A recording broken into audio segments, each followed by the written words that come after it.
देवी प्रपन्नार्तिहरे प्रसीद प्रसीद मातर्जगतोऽखिलस्य प्रसीद विश्वेश्वरी पाहि विश्वं त्वमीश्वरी देवी चराचरस्य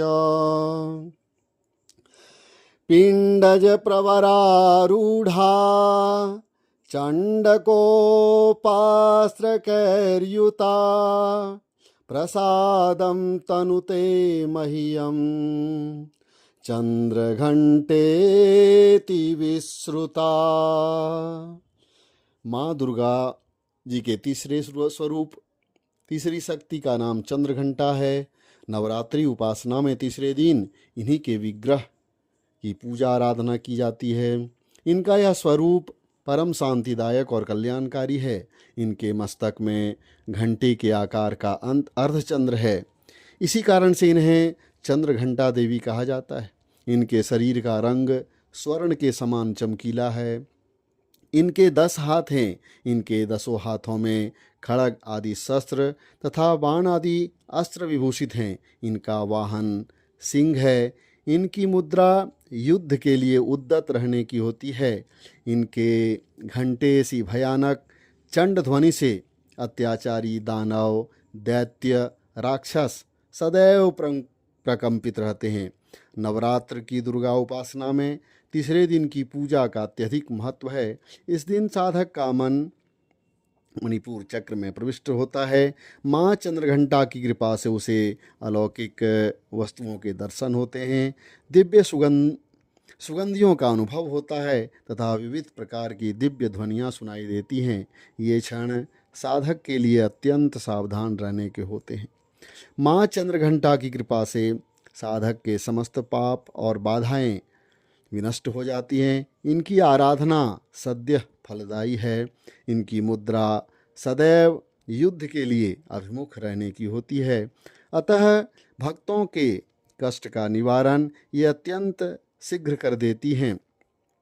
इनका वाहन सिंह है। अतः इनका उपासक सिंह की तरह पराक्रमी और निर्भय हो जाता है। इनके घंटे की ध्वनि सदा अपने भक्तों को प्रेम बाधा आदि से रक्षा करती है। इनका ध्यान करते ही शरणागत की रक्षा के लिए इस घंटे की ध्वनि निनादित हो उठती है। दुष्टों का दमन और विनाश करने में सदैव तत्पर रहने के बाद भी इनका स्वरूप दर्शक और आराधक के लिए अत्यंत सौम्यता एवं शांति से परिपूर्ण रहता है। इनकी आराधना से प्राप्त होने वाला एक बहुत बड़ा सद्गुण यह भी है कि साधकों में वीरता, निर्भयता के साथ ही सौम्यता एवं विनम्रता का भी विकास होता है। उनके मुख, नेत्र तथा संपूर्ण काया में कांति गुण की वृद्धि होती है। स्वर में दिव्य अलौकिक माधुर्य का समावेश हो जाता है। माँ चंद्रघंटा के भक्त और उपासक जहाँ भी जाते हैं, लोग उन्हें देखकर शांति और सुख का अनुभव करते हैं। ऐसे साधक के शरीर से दिव्य प्रकाश युक्त परमाणुओं का अदृश्य विकिरण होता रहता है।